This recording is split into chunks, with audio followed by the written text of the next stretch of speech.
सानाम को सागुन जोहार welcome back to my GK channel. Second number question Santali को परिस तो तीना गोटांगा। ऑप्शन ए रे एमका 10 गोटांग, बी रे एमका 9 गोटांग, सी रे एमका 12 गोटांग, डी रे एमका 11 गोटांग।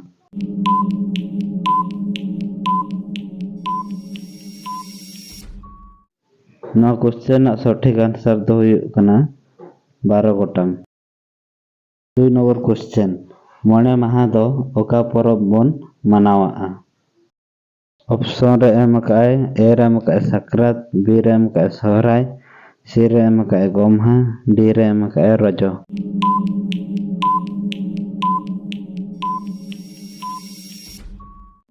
ना क्वेश्चन सठिक आंसर दो हुई कना बी सहराय। नवा वीडियो यदि कुछ लाइक एंड सब्सक्राइब द आला तावन हिडिंग ना।